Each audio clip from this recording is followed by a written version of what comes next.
Hello, and you're very welcome to this special Sunday edition of the Under Center podcast. It's week one, officially the first Sunday of the NFL season. We saw the season opener already with the Buffalo Bills and LA Rams, and we are now looking forward to 15 games over the next 2 days to be decided. Of course, the 13 games between 6 p.m. and half 9 p.m. airtime, the early slate and the late slate of games, the Sunday night football, and of course Monday night football too, to round off week one of the NFL season. Guys, we finally made it, the first Sunday. I don't know about you, but I am just living for that 6 p.m. Scott Hansen, 7 hours of commercial-free football. How are you feeling on this glorious day? I'm loving life. I won't be watching Scott Hansen. I'll be watching my Carolina Panthers beat the Browns, the revenge game of the season. But yeah, look, we'll get into that later on. I can't wait for football. We saw obviously the game on Thursday. I just can't wait for a full slate of games. Yeah, definitely. I think I'll agree with you. I'll not see much of the red zone. I think I'll definitely have the Patriots Dolphins on probably for a while until I get disappointed anyway. But yeah, definitely looking forward to it. Full schedule of Sunday games. Bring it on. Yeah. And you have, of course, the Sunday or the Sky Sports coverage to look forward to that everybody loves. Oh Oh, yeah, I yeah. can't wait for that. Oh, yeah, of course. That's actually a question that I've always wanted to know about people and their watching habits for it. So, obviously, being a Seahawks fan, the majority of Seahawks game are in the late slate of games, if obviously they're not on prime time. So I get to watch the first slate of games, so I would spend that on Red Zone. So obviously, you guys being fans of East Coast teams, so you would be just solely just watching your own game. Would you have, say, Red Zone in the background somewhere else, or would you just wait until the late slate of games and then watch it then? Well, for me personally, I'd usually watch whatever game I'm looking at the time. I have a deal with my girlfriend that if there's a Green Bay game on early, we'll watch the Green Bay game, but I'll always have the Panthers on in the corner. Um, but mostly I'll be watching the Panthers on the early slate. We don't get primetime games, so it's always the early game. And yeah, I just kind of keep up to date on things in the kind of halftime bulletin and that sort of thing, and then maybe watch some recaps afterwards. Yeah, I think I normally stick to watching the Patriots, but I always try and have red zone on the background, whether it's on my tablet or phone. Yeah. I know. Well, that's it. And look, when it's Seahawks games on a half nine, the red zone goes off, unless it's a blowout where they're losing, which could happen a lot this year. So I might just flip over to red zone and maybe not be so sad. So we'll see how the season plays out. I'll be watching red zone all day anyway Sunday, because I don't have to watch the Seahawks until Monday night, which is great as well. So, but we'll get into that game towards the end of the show. Like I said, we have 15 games to get through, and we're going to try and get through them for all through them all. That's a bit of a tongue twister for you here and now. And we're going to start with the early slate of games, obviously 6 p.m. Irish time, 1 p.m. over in the States. And we are going to start in. Actually, Reem, we're going to start in your division, but we're not going to start with the Panthers. We're going to start with the divisional matchup, and that is the New Orleans Saints against the Atlanta Falcons at Mercedes-Benz Stadium in Atlanta, Georgia.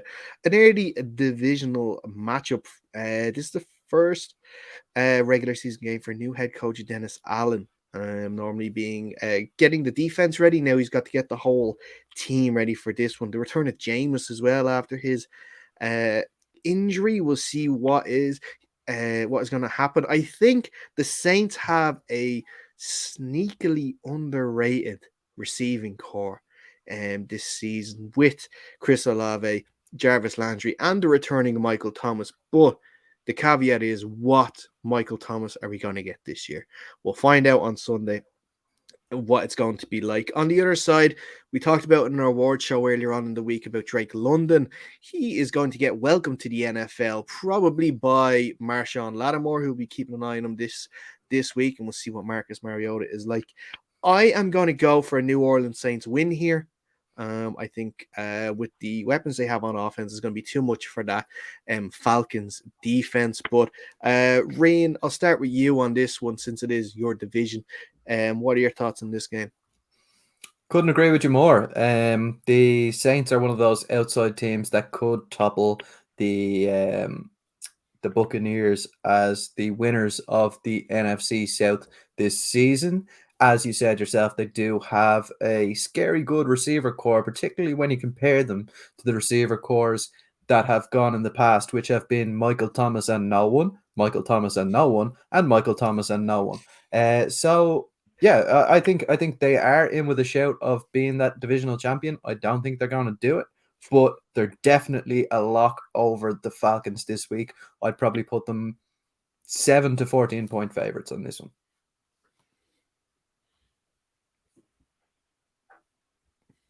Adam? Sorry, I'm going to take you.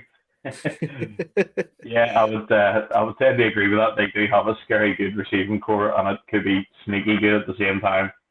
Jarvis Landry coming off not his best season with Cleveland, but I think it just depends what sort of Jameis Winston turns up. You know, there's definitely 3 great weapons out wide for him to get the ball to. And we've yet to mention probably their best player, Alvin Kamara. You know, he could turn up with 6, 7 touchdowns a game, or he could turn up with 1 or 2 and Jameis just starts throwing them to everyone else. But I do agree, the Falcons, I just can't see much coming from this offense. Again, it's with Mariota. I think this is a full rebuild, and they're happy enough to go as it is for the year. But I'm definitely going same 7 to 14 points plus a game. Yeah. For me, having watched Marcus Mariota, or not Marcus Mariota,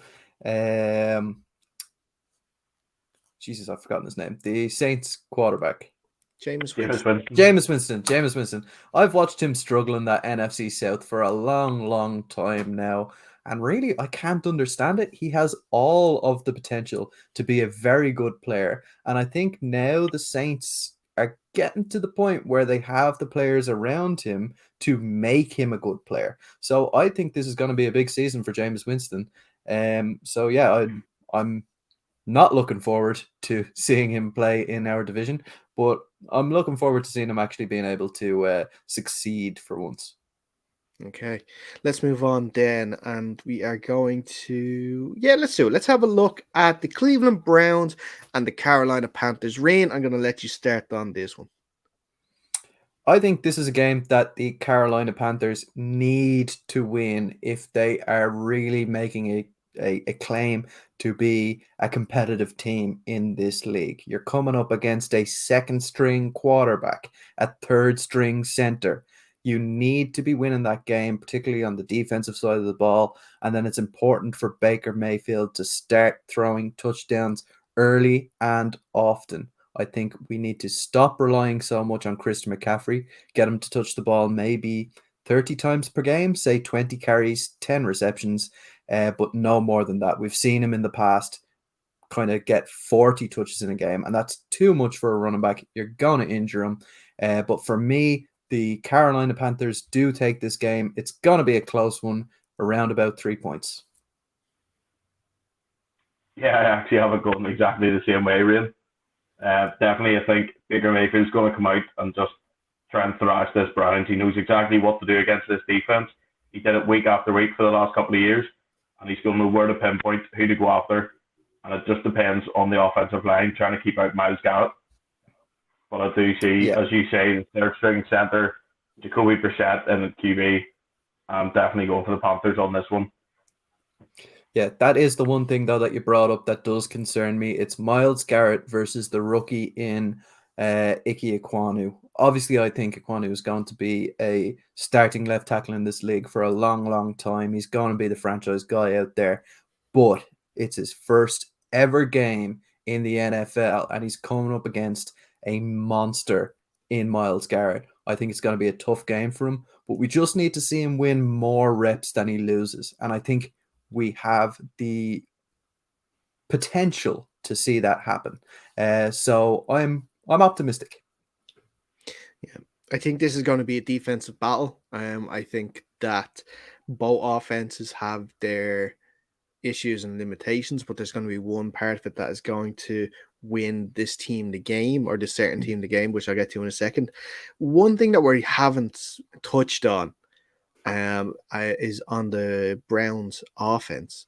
Is the two-headed monster, which is their running attack, and that is Kareem Hunt and Nick Chubb. These guys are a force to be reckoned with by themselves, but together it's going to be a very tough afternoon for the defensive line and the linebackers of the Carolina Panthers. So we'll have to see.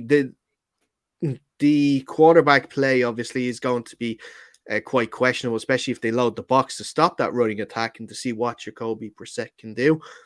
I don't think he's going to do a lot, especially because there are some really decent quarterbacks. JC Horn is going to be making his return. I think he could have a nice day going up probably against Amari Cooper. Would you think, Ryan?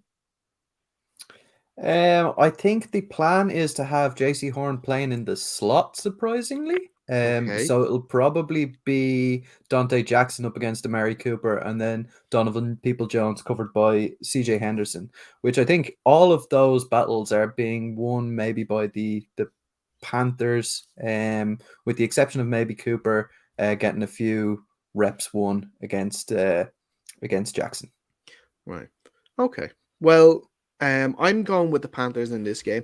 The reason why I'm going with the Panthers is because you have a healthy Christian McCaffrey. I know you're saying, Reen, that only don't give him as many touches in the game as he's had previously, but still, I think the fact that it is week 1 and he is healthy is going to be a big determining factor in this game, and it's going to be the thing that wins the Panthers this game. And look, Baker's playing with a chip on his shoulder, and normally when he does, he plays well. If only he could do that all season, it'd be great for them. But especially this game in particular, I think he will be making sure that he drives the team to victory. So I'm going to go with the Panthers there. Make it a clean sweep. I love the fact that 2 games in, we're all thinking the same. You know, great minds think alike, or I brought you down to my level of stupidity. We'll find out later on. Anyway, let's move on to another all NFC game. Not another, sorry. But this is an all NFC game. Is the San Francisco 49ers traveling to Soldier Field to take on the Chicago Bears? Adam, I'm going to let you go first on this one. What are you thinking ahead of this game? I just don't see what's going to come out of this Bears offense. You know, it's Justin Fields, David Montgomery in the backfield. Their wide receiver core, I don't really see much happening outside of Darnell Mooney. So I'm not really sure where they're going to go offensively, especially against such a strong 49ers defense. I think Nick Bosa and Fred Warner could have a field day there. The 49ers, again, it's that quarterback is a Trey Lance. What's he going to do? Their running back, again, there's a couple of them coming off injuries. There's the rookie Elijah Mitchell. I do think the 49ers are going to take this, and I think they're going to take it comfortably. But I think it's going to be a low scoring affair, but I still have them taking it by 7-10 points. Yeah, for me, I think a lot of people are hating on the Bears more than they should be. I think in the last couple of power rankings that I saw, I've seen them ranked in the bottom 4, with the most recent of which I saw them ranked in the bottom 2 teams in the league. And I just can't see that happening this season. Now, when it comes to this particular game, I can't go anywhere outside of the 49ers winning this game. As Adam alluded to, the defense for the 49ers is just immense this year. If they can keep it healthy, they'll certainly be contenders. But I mean, I think a lot of people are writing off the Bears, and I think they're going to probably end up with 7 or 8 wins on the season. Okay, that's actually it's pretty good for the Bears. I'm a little still unconvinced by them. It is Justin Fields' second year, of course. He'd be looking for better than his first year. This team is rebuilding, you know, new GM, new head coach, defensive minded head coach as well. So we'll see how that works out in the development of Justin Fields. But like I mentioned on Thursday in our award show, I fancy the 49ers to make the Super Bowl, and like that, I think this is the first step in them making the Super Bowl. If they want to, they have to win these sort of games. Trey Lance's first game as the starter, obviously not his first game. Robert Quinn will be there to sort of greet him if he can get through that offensive line.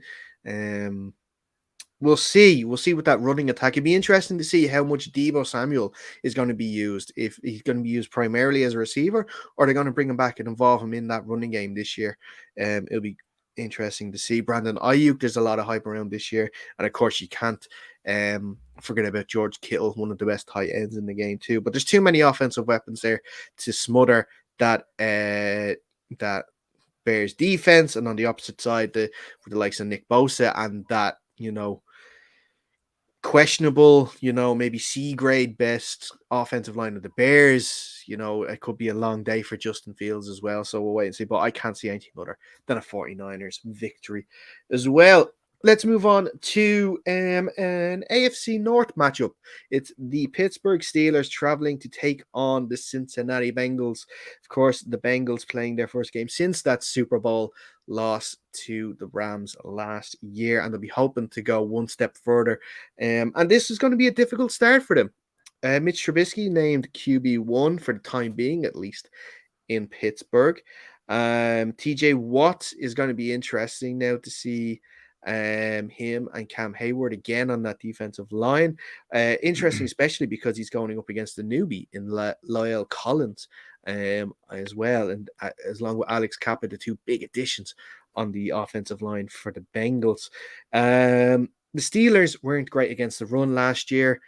Joe Mixon is budding, like you talked about, Adam, I believe on Thursday, that Joe Mixon felt like he left yards out on the field last year. He'd be determined to get a good start this year. The Bengals are good against the run, so we'll see how Najee Harris gets on there too. But in this one, I'm going to go for the Cincinnati Bengals to get off to a winning start at home against a tough divisional opponent.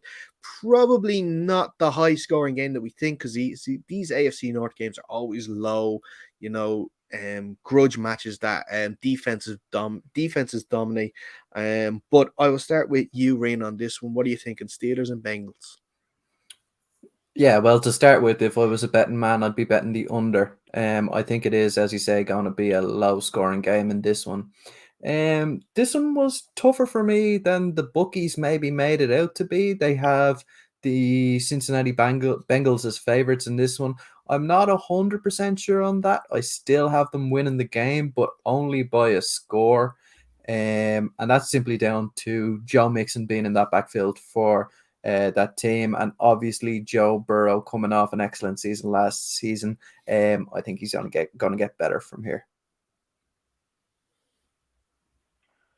Yeah, I'm going to agree there again. It's a low-scoring affair, but I think it's down to who's going to break first. Is it going to be the Steelers defense? Is it going to be the Bengals offense? The Steelers offense, it's Mitch Trubisky at QB. He may have some good weapons, and whether George Pickens is going to start straight out of the bat from the rookie and see how he goes. Depends what juju to get. Is he going to come out to play football, or is he going to come out to take TikToks? And again, as you say, the Bengals have been quite good stuff in the run, so Najee Harris is going to have the big game if the Steelers are going to take anything from this. But I have the Bengals winning this low-scoring affair again by 4 to 7 points. Sorry, did you say Juju there with his TikToks? Yeah, did he not go to Pittsburgh? No, he's in Kansas City. My head's away. him and Mahomes' brother are going to be... Him and Jackson Mahomes are filming TikToks. Yeah, I've just completely looked at the wrong thing there. Well, you do have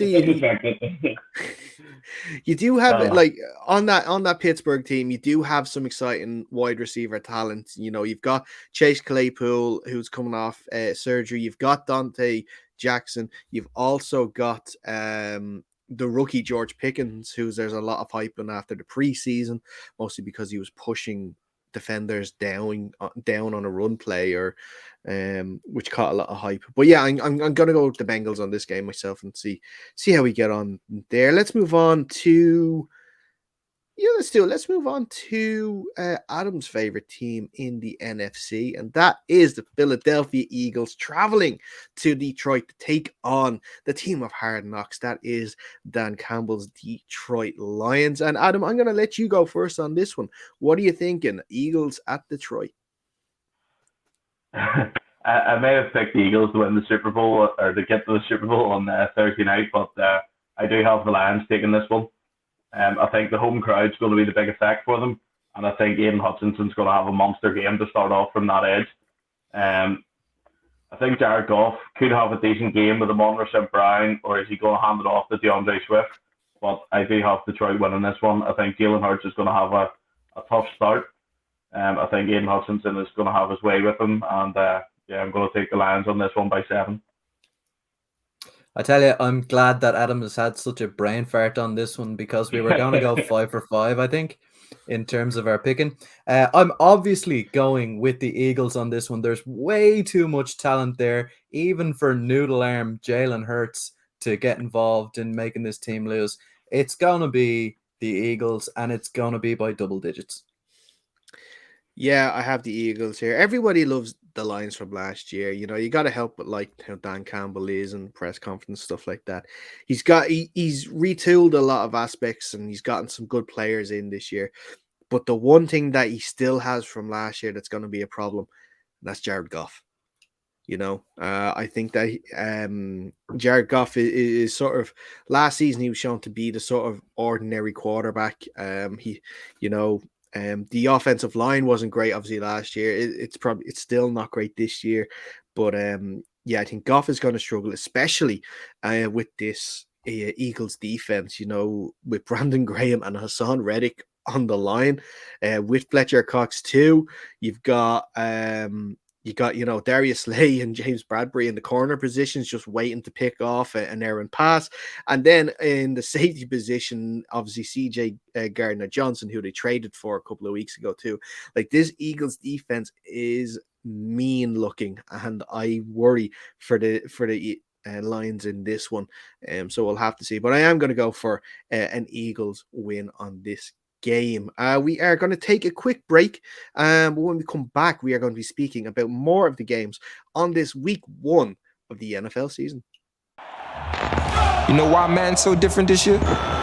Field sim. It changes everything. So I can finally throw the rock. Hey, check it. Okay, I feel unstoppable. Losing's impossible. And put the ball where only I can catch it. Thing they know. Yo, hit boy, what you think? I could make the biggest hit in the game, man. You ain't lying, bro. We live? Oh, we live. I made it till you got stars. Go out and shop for you. Taylor? Wait, just... We're live. Wait, what? Slice up the defense with Field Sense. You can do that too. We need some big plays, big hits right now. Say less. Game on the Woo, now that's a hit. time we do deep. Touche. So, what can you change with Field Sense? I don't judge, I sing. You staying down for the come up till I reign supreme. Everything. Let's get it. Yeah. Hit boy. We got another one. Ha. Man, y'all boys ain't ready for this, man. And you're welcome back to our preview show of week 1 of the NFL season here on the Under Center podcast. Dara, Adam, and Rian with you to look at all the games on Sunday and the game, of course, on Monday night. We're going to continue with the early slate of games, and we're going to have a look at an AFC South matchup to start the season, and that is the Indianapolis Colts against the Houston Texans. I'm going to start first on this one. Matty Ice is coming in to be another stopgap quarterback for the Colts. I don't know how far he's going to get them this year. I don't know if he is the man to take them where they want to go, but they still have Jonathan Taylor, who had 2 great games against the Texans last year, and I think he's going to start off this year by having another great game against the Texans. I said they are my sleeper team. They are going to win games this year, but they are not going to win this game. I'm going to go with the Colts to win and start off brightly against the Houston Texans. I think it's going to take a with the amount of changes this team has had with incomings and outgoings, especially with head coach incoming as well, that it's going to take a couple of games before they really start to gel together. So I'm going to go with Colts win on this one. But Ryan, what do you think? Yeah, part of me, the statistical part of me, wanted to go with the Darren Maher Sleeper Team of the Year award nominee Texans because the Colts have been dreadful on week 1 for the last, I think it's 7 years in a row. And some of those have been absolute stinkers. Most notably, they lost to the Jaguars either last year or the year before on a season where they only won 2 games. But looking at the dumpster fire that is the Texans, I do have the Colts taking this game a little bit reluctantly, but I think they will do it, and I think it'll be probably around about 10 points. Yeah, I have the Colts taking this one. Probably around 10 to 14 points again. As you've already alluded to, the dumpster fire that is the Houston Texans. I just don't see where they're going to get the win from tonight. Sorry. Yeah. No, that's fair enough. That's fair enough, lads. We'll move on then to the AFC East. Let's go over to the East for a little bit, and let's talk about some Patriots going to the Miami Dolphins. And Adam, since you are a Patriots fan, I'll let you start this one. Please don't. Yeah, this is a place we struggle in. We've lost 7 of our last 9 games in Miami. Normally we travel on Saturday, but we did travel on Tuesday to acclimatise, and I think that might help this year. Tua has Tyreek Hill, but again, he still has that noodle arm, so I'm just not sure what we're going to get from them this week. I don't want to go against the Patriots, so I'm not. I do have the Patriots winning this one. It's going to be a close game, but I do think our receiver core is very sneaky good. We have some good receivers in there if they turn up, and we have a pretty good run game in there as well. I think the worry for me is going to be what side of the defense turns up, because they had some struggles last year with the run, but they started off pretty strong, and I'm going to have us starting on strong this year again. So I'm going to stick with the Patriots, but it's going to be close. Yeah, I'm actually going to agree with you there. I have them down as my surprise of the week, just because that Dolphins team is star-studded. It is loaded, and this has been a classic Bill Belichick Patriots offseason. And I think a lot of people have this Patriots team very underrated at the moment, and I think it's going to be one of those games that Bill Belichick is going to pull it out. They're going to go 1-0. They might not be very good after, but I think they're going to win this game by 3 points. Okay. Well, this is the first time today that I'm going to go against you guys. I'm going for the Miami Dolphins in this game. Only because of the stuff that I heard in the offseason about the offensive struggling in New England. And with this, Miami defense, Xavier Howard especially, I think he's going to be there to have a very nice day. I know it's the Devontae Parker revenge game, but I don't know if that's going to be enough to get the Patriots to win in this one. Also, you mentioned Tyreek Hill. We haven't mentioned Jalen Waddle. He had the most catches for a rookie ever last year, and he's not exactly going to go missing. For Tua and his noodle arm, he's there for those short crossing routes, and his yards after catch are phenomenal. So why can't he do it again this year? Especially if there's going to be people looking after Tyreek Hill. I'm guessing he'll probably be doubled at some stage as well, which will leave space for Jalen Waddle. So we'll have to wait and see there. So I'm going to go with a Miami Dolphins win on this game. Let's head over to New York, and let's go to the Meadowlands. The New York Jets are hosting the Baltimore Ravens in this game. Joe Flacco is going to start this. Zach Wilson will not be back in time for this game. It's going to be a real test of this new New York Jets defense, one that I really like as well. Like some of the guys just that I've seen that they've had this year, and they brought in, of course, Sauce Gardner with through the draft, Jermaine Johnson, of course, through the draft, draft, I should say, as well. You got DJ Reed, Lamarcus Joyner, Jordan Whitehead have come in as well. And then Carl Lawson is back. He missed last year through injury. So this defense looks good. I just don't. Obviously, I can't trust Joe Flacco in the offense to beat the Ravens defense. Lamar Jackson's contracts issues, we put to one side and he'll continue to play. J.K. Dobbins is back this week, which will help in the run game, will help Lamar Jackson in the run game. I worry because there's no real pass catchers in that team outside of Mark Andrews. They lost Marquise Brown. Not that he caught a lot of balls anyway. He dropped loads, but he didn't catch a lot. They're really high on Rashad Bateman. So I'm going to go with the Ravens to start the season 1-0 here and continue their unbeaten preseason form for like the last 21, 22 games at this stage. But Rian, Jets entertaining the Ravens. What do you think? I think this is an easy one. It's Ravens over Jets. Lamar Jackson is going to beat them with his legs. Lamar Jackson is going to beat them with his arms. The defense is too good for that Jets offense. I think it's just going to be a blowout. It's going to be 21 points to the Ravens. Moving on. Yeah, I'm going to have to agree there. This Jets offense doesn't do anything for me at the minute. And it may be a Joe Flacco revenge game, but it's Joe Flacco. I think there's just nothing there anymore with that Jets offense. The defense, there's definitely stuff there they can work with, but I think it's going to be a terrible start for them, and I agree it's going to be a blowout.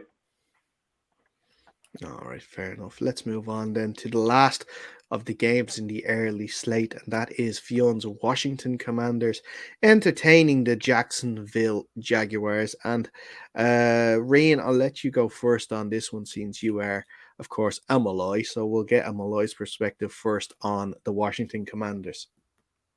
It absolutely pains me to say it, but I think the Commanders are going to win this game. I would like nothing more than Trevor Lawrence to have a career day and for that defense to show up and sack Carson Wentz 8 times, but I just don't see it happening. I think that D-line for the Washington Commanders is too good for the O-line that's there in Jacksonville at the moment. I don't think Trevor Lawrence is at the level of development where he should be in terms of being able to beat defense like the Commanders. So as much as the offense has struggled for the Commanders, I still see them taking it, and I see them taking it fairly handily, around about 10 points. Yeah, I've maybe another brain fart, but I'm taking the Jags on this one. I think the Commanders' defense might struggle a little bit. There's a couple of injuries in there. Their offense, Carson Wentz is going to do what Carson Wentz does, and Antonio Gibson's going to continue his fumble problems. We're going to get to see the NFL debut, I believe, of Travis Etienne. They're one of their first round picks in the Jacksonville Jaguars from last year, and I think he's going to break out and have a big game. Trevor Lawrence is going to complement that and just find some of his weapons around Christian Kirk. So I have the Jags taking this by 3 points. It's a good point that you raised there, actually, Travis Etienne. He reminds me a lot of Christian McCaffrey with his pass catching ability out of the backfield. And when you have a poor O-line in front of you and a quarterback who might not be as confident as he should be, it is very, very big to have that threat coming out of the backfield. And Etienne provides that. So I don't think you're too far off with this take. I thought I was going to be the only one to do this as well. I'm going for the Jaguars as well this week. I think there's always one big surprise winner in week 1 of the season, and I think the Jaguars are going to do this. You know, as much as I want to say that I love the Commanders, and look, we had Ron Rivera on the show, and it was absolutely brilliant to speak to him. There's some issues, though, that I don't like on this team, and Carson Wentz is one of them. Antonio Gibson is another one as well. He has fumbling issues too. So we'll have to see what happens there. The defense, left a lot to be desired last year.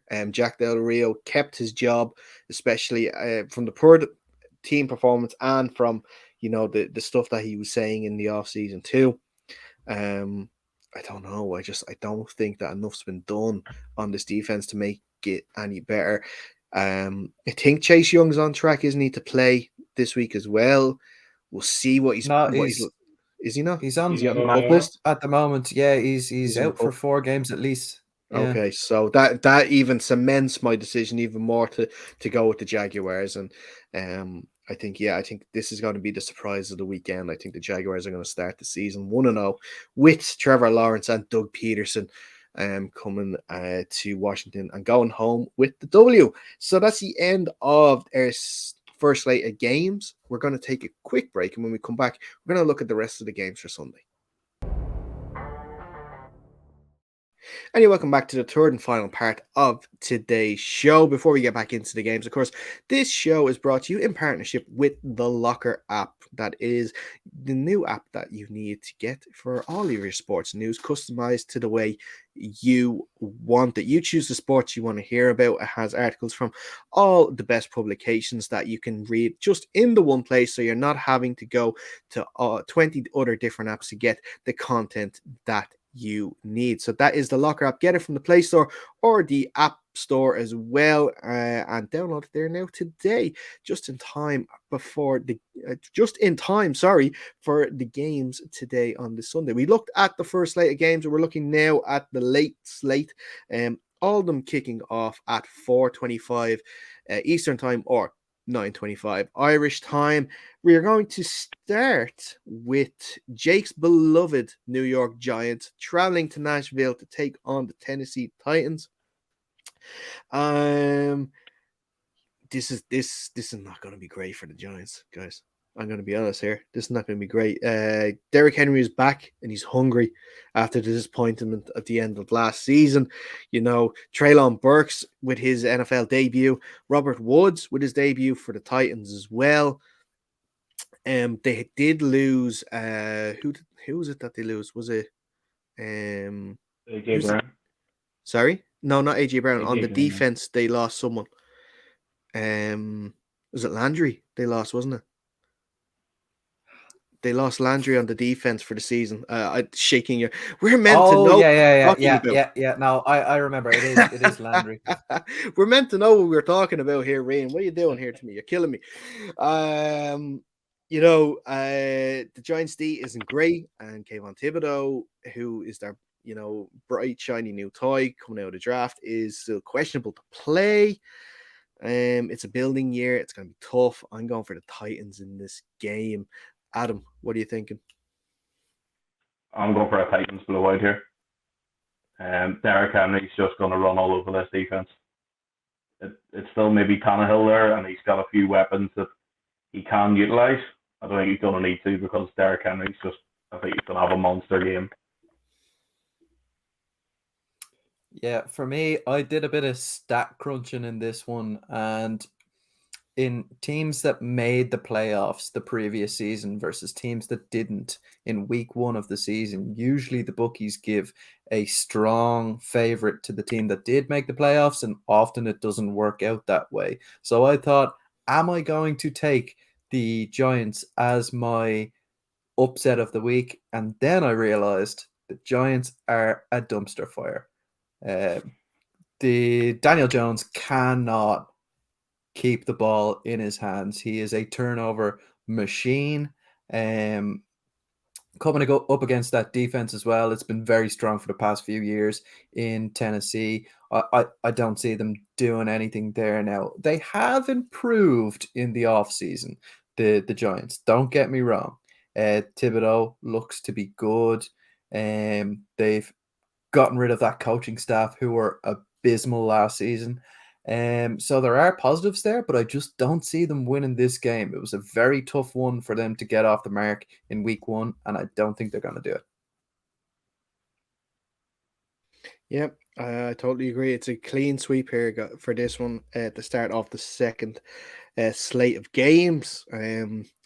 Yeah, I know. I know they've made the changes with Brian Daboll and Joe Shane coming in head coach and GM respectively, but it's going to take a bit of time to fix that roster, especially like with the likes of Kenny Golladay still on that team, taking up that much cap room for someone that just clearly doesn't want to be there. Is tough, and there's going to be a lot of dead wood. It's going to have to be shifted. But it's going to take a bit of time to do that. Let's have a look at. Yeah, let's have a look at Patrick Mahomes and the Kansas City Chiefs traveling to the home of Super Bowl, this year's Super Bowl, I should say, in February. That is Glendale, Arizona, and it's the state. Is it a State Farm Arena? It's still the State Farm Arena, anyway. I think it's called. Arizona Cardinals hosting the Kansas City Chiefs. Ryan, I'm going to let you go first on this one. Who are you looking at in this game? Well, who I'll be keying in on is Patrick Mahomes and that wide receiver core for the Kansas City Chiefs. Juju Smith-Schuster should slot in there perfectly into that offense. Make some nice TikToks with Jackson Mahomes on his way doing a 100-yard game in that one. I just don't see any other victor in this game other than the Kansas City Chiefs. I see them going to the Super Bowl, as I alluded to on the Thursday night show. And I think, as Dara so eloquently put it earlier on today, it is the first step to making that Super Bowl. And I think they're going to make that step. Yeah, definitely Chiefs on this one. I think if the Cardinals had had DeAndre Hopkins not suspended, might have been closer, but that defense has lost Chandler Jones, and that's a monster loss to that defense. So I think Patrick Mahomes is going to pick them apart, and I'm going to take the Chiefs winning this by 10 plus. Yeah, I mentioned it in our NFC West preview a couple of weeks ago that the Cardinals have lost a lot of talent this year and they haven't really replaced it. JJ Watt is carrying an injury into the season. What else is new? Yeah, I don't know. Like, obviously, Kyler got his bag this year. DeAndre Hopkins, first of his 6-game suspension as well. Don't forget that too. So he's got his old college buddy Marquise Blair to throw at. Like we mentioned earlier on when we talked about the Ravens, he has an issue when it comes to dropping the football. So we're gonna have to see what happens there. Zach Ertz will be there. I don't know. I can't see the Cardinals winning this game. I'm gonna go with the Chiefs as well. And I think the Chiefs might win this quite handily. I think it's gonna be a bit of a shock to the system for the Cardinals now. This one, they had such a great start to last season, and I think that they could be in for a tough start to this one, and we'll see if that extension for Cliff Kingsbury was worth it now in the end, because there was a lot of question marks for why they did that, but we'll see. Moving on we'll stay in the West, but we'll go to the AFC side of things. We're going to have a look at the Las Vegas Raiders traveling to SoFi Stadium to take on the LA Chargers, the first divisional matchup of this stacked division. Adam, I'm going to let you go first on this one. What are you thinking ahead of Raiders at Chargers? I think it has the potential to be a high-scoring affair here. Both have pretty good offenses on this one. But I think the Chargers have added to that defense as well, and I think they're going to hold the Raiders off a bit. JT Jackson in that secondary now, as much as it pains me to lose him, he is a great player, and I think he's definitely going to help probably pick off Derek Carr a couple of times. Well, interestingly enough, I'm sorry to interrupt you there. He's out. He's not playing this week. Yeah, I must have missed that one. Yeah, that has changed my mind a little bit. I'm still going to go with the Chargers, but I think the high-scoring game could still be in effect here. I think it could be a bit of a shootout on this one, but still sticking with the Chargers. Yeah, absolutely. I look at both of these rosters, and I particularly look at the Raiders roster, and I look top down. It looks like it's built for success. My only issue is, and we've talked about it ad nauseum on this show, the quarterback. Derek Carr does not have that elite potential that I think his counterpart on the opposite side, Justin Herbert, does. And I think that's what's going to win this game for the Chargers. is the fact that they have a quarterback who knows how to win games, who can win games when the going gets gritty, and he has that extra little bit of just star power that maybe Derek Carr doesn't have. So I'm going with the Chargers on this one. High scoring affair, like Adam said, and not a huge winning margin. Something around 3 or 4 points is what I'm thinking. Yeah. I like this matchup. I think it's going to be quite a fun game. I think it has the potential to be game of the weekend. I am going to go with the Chargers in this game as well. And I'm going to do it because I do not trust the Raiders secondary. I think that there's a lot of issues there in that secondary that need to be addressed. I would normally say that their defensive line can do enough to disrupt that. Maybe it can cover the issues that their backfield has, but their defensive line are coming up against quite a strong offensive line. That I think would be able to hold him out and give Herbert that time to pick off passes with the likes of, Mike Williams, Keenan Allen. If you want Austin Eckler coming out of the backfield, Gerald Everett, again, we mentioned drop issues with Marquise Brown. Gerald Everett has drop issues. So as long as he can keep that sorted out, I think that the Chargers will have enough to win this game. There is an issue, like I mentioned. JC Jackson is out. It looks like it will be Asante Samuel Jr. on one side and possibly the former Bronco Bryce Callahan to play in the other cornerback position. So we'll see how that works out. We'll see what Derwin James with his new contract especially can do, with the likes especially of Darren Waller. I think there is a bit of question mark about him, but I think he's going to be good to go for Sunday. But I'm still going to go with the Chargers to win this and start the season 1. And let's go to the last game of the late slate of games, and that is an NFC North matchup.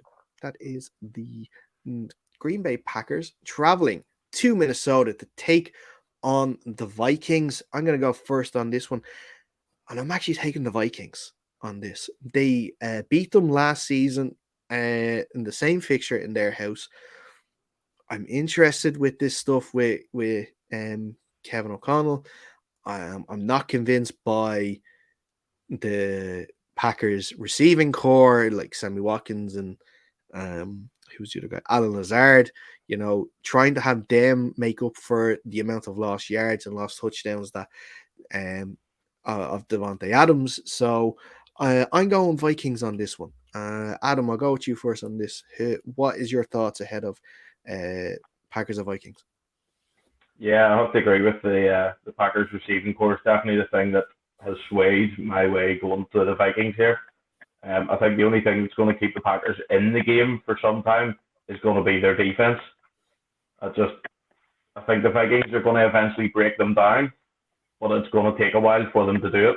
But the Packers offense, I think, is going to struggle.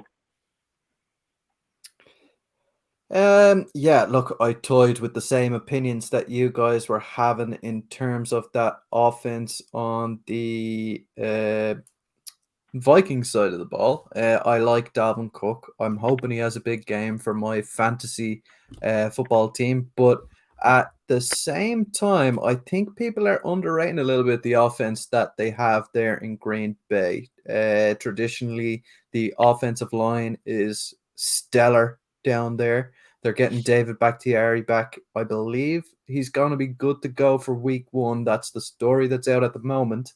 And I don't mind this receiver core. I get that, like the narrative has been, Sammy Watkins is going to be wide receiver 1, but I don't think they have a true wide receiver 1, and I think that's probably maybe going to play into Aaron Rodgers' hands a little bit because he has traditionally been able to spread the ball around. And I think one guy who people are overlooking a little bit is Robert Tonyan at tight end. This guy was one of the touchdown leaders among tight ends last season. He's a young enough guy. He's only getting better. I think he's going to have a really, really good season this season, and I think he's going to help out in this game an awful lot. I have the Packers winning this one in a close one, 3 points. Let's move on then to the last game of Sunday, and that is the Sunday Night Football, the first Sunday Night Football of the season. It's a repeat of the season opener of last year, and that is the Tampa Bay Buccaneers against the Dallas Cowboys, except this time it's in Jerry World. Rian, I'm going to let you go first on this one. Bucks at Cowboys. This one just pains me either way to say it. I hate the Cowboys. I hate the Buccaneers, but I think the Bucks have enough to do it in week one. We've pointed out ad nauseum the issues that the Cowboys have on the defensive side of the ball and Trayvon Diggs. We've pointed out the issues that they have in the offensive side of the ball and the fact that they have nobody outside of CeeDee Lamb. And the Buccaneers have that scary good wide receiver core. They still have Leonard Fournette, who was a low-key excellent player last season. He transitioned from playoff Lenny to regular season Lenny last season with some excellent numbers. I think he's going to be good again this season. And of course, they have the GOAT under center in Tom Brady. I can't look too far outside of Tampa Bay winning this game. Yeah, I've Tampa winning this one as well. The only thing that I think has keeping Dallas in this is Brady's been away for a few weeks, and he's coming back into a very depleted offensive line. He's coming into their third string center. So I don't know how that connection is going to go straight away with him. It may take a while for them to click. But as you said, that is a scary good receiving core they have. No matter who you go to, they cannot double team anyone because it just leaves somebody so wide open. And you have Fournette coming out of the backfield as well. I just have the Bucs taking this one. I think it's going to be closer than some people think, but I still have them taking this by 3-7. Okay. I'm going to go with the Bucs as well on this one. I know you mentioned about like the third string center for the Bucs being an issue, but a bigger issue for me is that left tackle position for the Cowboys. They're planning on taking out a 41-year-old Jason Peters and putting him in that left tackle position and think he's going to be able to do a job for them against the likes of either Akeem Hicks, Fonte Villa, William Colson.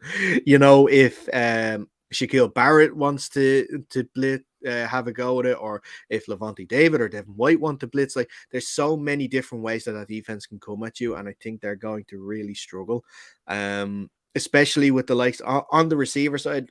It's well known they lost Amari Cooper, they lost Cedric Wilson, Michael Gallup is out of this game, who's going to be the wide receiver one, well maybe two after CeeDee Lamb, but if you only have CeeDee Lamb out there, you can double team him all game, and he is not a problem. On the running side of the ball, like Zeke or Pollard, it doesn't matter who they play in this game. The Bucs traditionally have been one of the toughest teams to run the ball against. I know Tom Brady hasn't been there in a while, but I still think they're going to have enough. You have Julio, like I mentioned, Julio Jones, Mike Evans, Russell Gage, Chris Godwin, Cameron Brate, who is a real threat in the red zone as well in the tight end position. Like, later on in the season, we might have some issues with the Bucs, but this game, I cannot see, with the issues that the Cowboys have and the weapons that the Bucs have, I cannot see the Bucs not winning this game. So I'm going to go for a Buccaneers win, and I fear that it could be a bit of a blowout. And especially in Jerry World, especially with the head coach under pressure like Mike McCarthy is, and especially with Sean Payton, a free agent, looking at things, you know, it could get ugly in that building really quickly if things get out of hand.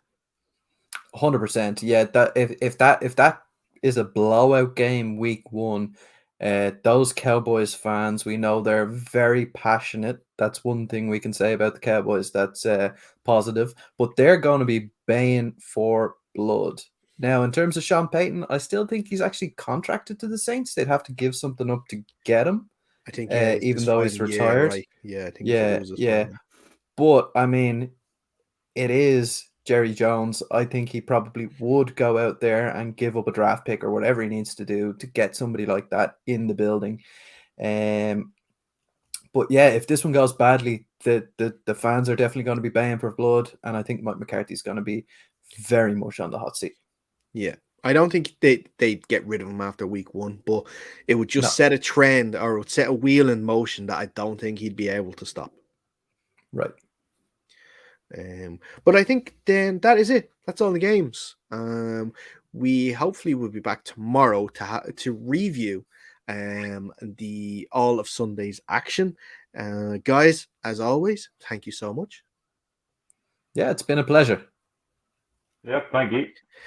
Make sure you're sticking to our socials throughout the games today at UnderCenterPod on Twitter. We'll be talking about the games. Interact. Let us know what you're thinking about what's happening. Like I said, we'll hopefully be back on Monday with a live show giving our reviews of week 1 with the biggest talking points. Perhaps that blowout win for the Bucs. We'll never see. We never know. We'll see.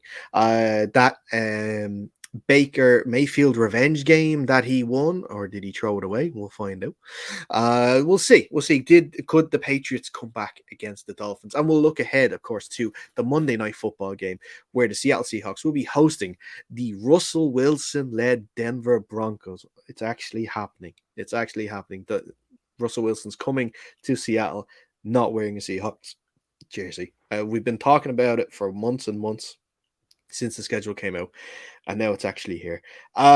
Enjoy the games today, guys. If you are watching Red Zone, if you're watching individual games, we hope you enjoy it. But until next time, stay safe. We'll see you soon, and enjoy the football.